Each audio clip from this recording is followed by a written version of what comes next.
there is a phenomenon that I have seen that I have never been part of, but it makes me wonder. And it's the phenomenon of the spotter. Yes, the spotting culture. Do you need a spotter or not?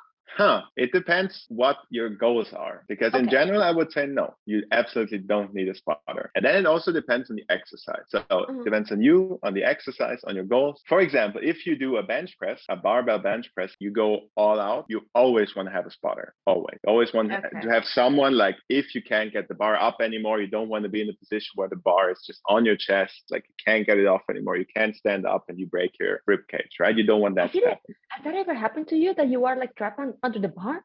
No, fortunately not. I always use a spotter, but I've seen people who got stuck in the gym. Right. So if you get stuck, you need to, yell for help, and then someone needs to help you. That is so humiliating. Funny enough, it's more of a problem for beginners who don't know their limits yet. Because if you're advanced, you kind of know if you have a rep left or not. But if you're a beginner and you go all out, you think you have one more, and then you get stuck, and it's like, it's what not do only you do? awkward, How do you get out? Yeah, you just have to yell for help, and then someone has to help you. Or you have to do the roll of shame and squeeze roll your of balls shame in the if you can. But it's very injurious, because having like 40, 50, 60 kilos, roll down. Yeah. Not recommendable. And then in bench pressing. Bench press, you have to have a spotter. Yeah. And the second movement is squats, where you, depending on the setup, if you go all out with squats, you want to have either pins on the side, right? If you can't, because it's very, very potentially dangerous. If you go up and you can't get a rep up, you would fall down and you are under the bar. So you have to drop it like behind you, which is, if you're an experienced dangerous lifter, for people behind you. Dangerous for people behind you if there are people behind you. But also, if you are not an experienced lifter, you might get stuck there. So what can be dangerous if the bar falls over your head, and you can injure your head, right? So you always want to have pins on the side if you go all out with spotting, or a spotter. But usually most cages do have pins. So you can like basically add 2 bars, you put them at the lowest setting, and then should you not be able to go up, you can drop the bar. But usually you shouldn't squat that hard that you can't get it up anymore at the bar. I don't think I have ever felt like I had to fail a squat. Yeah, you shouldn't train squats that close to failure. You should usually have 1 or 2 reps left in the tank. And then the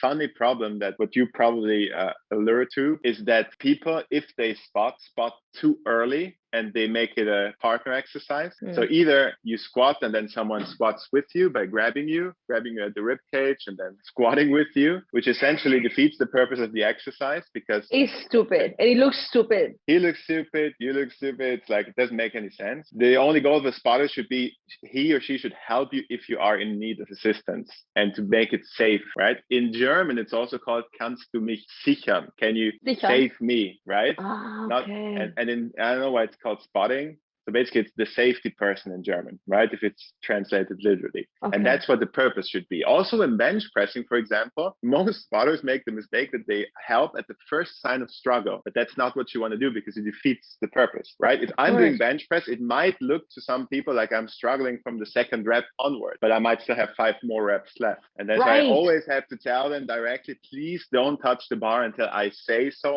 or until it starts moving down, right? Because if you're experienced, you train very heavy, it does look struggly, but that's just training, And it should be struggly. It should be struggly if your goal is, to have some muscle mass, have some strength. If you just train like for super general purposes and just for like well-being, you might get away with training very, very low intensity modes. But in general, I would say, if people ask me how hard should I train, most people train way too soft to get the results that they want. So most people, even elderly people, they need some intensity in training. That should get the adaptation. And a lot of people aren't motivated to train that hard, but are motivated to get the gains they want, right? So the dream has to match the intensity you bring into training. I think it is difficult to, as a beginner, it is very, very difficult to establish how many more reps do you have in the tank before you actually have to fail. And that's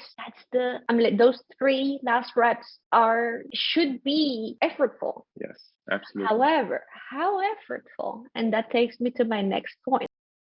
Healthy hydration isn't just about drinking water, it's about water plus electrolytes. And it makes sense. You lose both water and sodium when you sweat. Both need to be replaced to prevent muscle cramps, headaches, and energy dips that result from either dehydration, which is less common, and low electrolytes, which is way more common. But most people only replace the water. Why? Well, because since the 1940s, we have been told to drink 8 glasses of water per day, thirsty or not. Drinking beyond thirst is not a good idea. It dilutes blood electrolyte levels, especially sodium levels, and this leads to nasty consequences, such as headaches, low energy, cramps, confusion, or worse. Unfortunately, since low sodium symptoms mimic dehydration symptoms, people often get confused and drink more water, and this only exacerbates the problem. The solution is not to stop drinking water though, it is to drink water plus electrolytes. Enter Drink LMNT. Just mix this flavorful electrolyte drink mix into your water bottle and you're good to go. No carbs, no sugar, no artificial junk, just LMNT, just electrolytes and great taste. Most people fall short on electrolytes. Sodium restriction, for instance, is celebrated as heart healthy, and in reality, however, restricting sodium in line with government recommendations, which is 2.3 grams a day, has been linked to higher rates of heart attack and stroke in heart disease patients. 5 grams per day was actually the sweet spot. LMNT has your electrolyte needs covered. Former research biochemist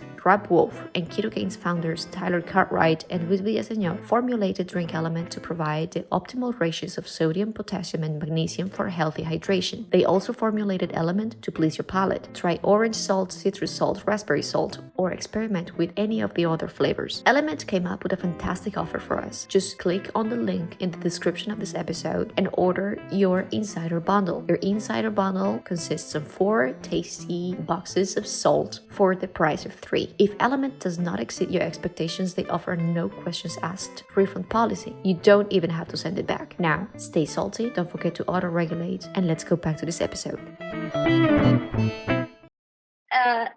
I found this sentence and I have seen it many a time about the gym and about things that you are not supposed to be doing in the gym, and it's the curling and squat rack. Oh, the curling and squat rack. Can you please explain my listeners what's the deal with it? What's the deal? So how can we approach this? So there are people who, I'm sure listeners know what a squat rack is. Squat rack is the place where you have a barbell and you do your squats, your full body leg movement. Mm-hmm. And there are some people who go in there and use the whole squat rack to curl, to do a barbell curl, to work on their back. To stand in front of the mirror. To stand in front of the mirror and to use like as much space as possible, to be alpha. Very typical thing. And that's very bad etiquette. That's very bad manners to do in the gym, because as we know, squatting is the most important movement pattern for the human body you can do, probably, in order to keep fit and healthy, because it trains literally your whole body if you do heavy squats. So if you could do one movement, you would do squats. And if somebody comes here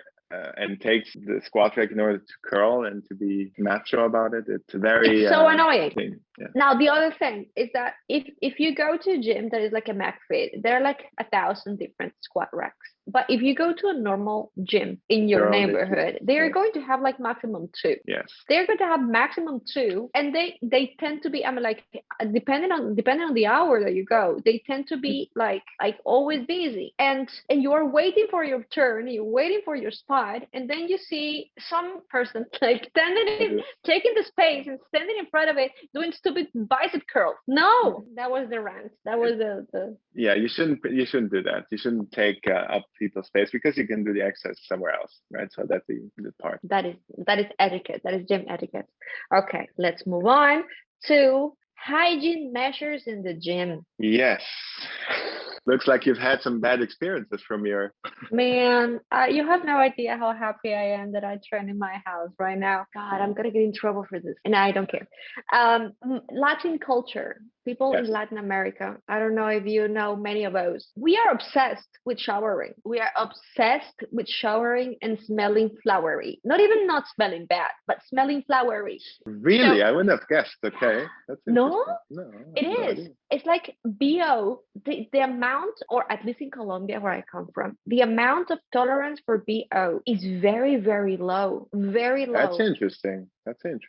I didn't know that. And it's kind of obsessive. Now that I have been here in Europe for a while, I realize how extreme we are in the other direction. Yeah. But then because of that, we have very sensitive noses, and we are very particular. Maybe that's why I'm weird about feet. It might be that there is legitimately a difference in smell, in sensitivity to bad smell. I think, yeah. There is a lot of individual differences between people, even in the same culture. Some people smell a lot more than others. It's very interesting topic. Well, that is true. That is true. But regardless, so I was very excited to come to Germany because it's such a beautiful country, such beautiful things, so amazing quality of life. Yeah. But man, I mean the tolerance for normal, and what I understand now are rather normal body odors is too much for me. It's too much. It's too much. No healthy human should smell the way that some people smell in the gym. I mean, not a living human. No way. And the thing is that I am the only one who complains. I am the only one that looks weird. Everybody looks at me like, "Whoa, what a bitch." It smells like he's been buried for 3 days. Yeah, I mean, yeah. So that's interesting because I don't have that experience. I have that maybe once every 6 months or so. But in my gym, everyone's pretty hygienic, I would say. It might depend on the gym, really. And it might depend on the gym as well. And the other thing is that there is this practice in which people go to work, and then after going to work, which might be manual labor, they just go to the gym and they don't take a shower before going to the gym. Yeah, that's probably a bit too much. Yeah. Because fresh sweat doesn't smell like anything. Exactly, yeah. Or it shouldn't. It shouldn't. Fresh sweat doesn't smell like anything. Absolutely. But like new sweat, reviving the spirit of the old sweat, it's just too much for my poor Colombian nose. I have to say, just no. No, man. It's almost like how do you say it? It's like a physical infringement if you don't, or it's like almost more than bad manners if you smell like shit, and you go in front of people. Exactly. It's like you're literally doing damage to their, I feel so insulted, really and I'm always scared. I'm always scared that it might attach to my hair, like when you go to clubs and you smell like smoke, and then it touches your hair, like, oh my god, my hair could start smelling like shit. No. But just a side note, guys, if you're listening, and you have very, very hard manual labor before going to the gym, just go in a shower before. It doesn't take long. It's just etiquette. Okay, it's just etiquette. Thank you so much for making it to the end of the video. If you liked it, please let us know in the comments. If you didn't like it, let us know in the comments to let us know how we can improve. If you would like to watch some more, please feel free to snoop around. And if you found this information to be valuable, please don't hesitate to share with your friends. Don't forget to subscribe, click the notification button so that you don't miss any of our future videos. And thank you for watching.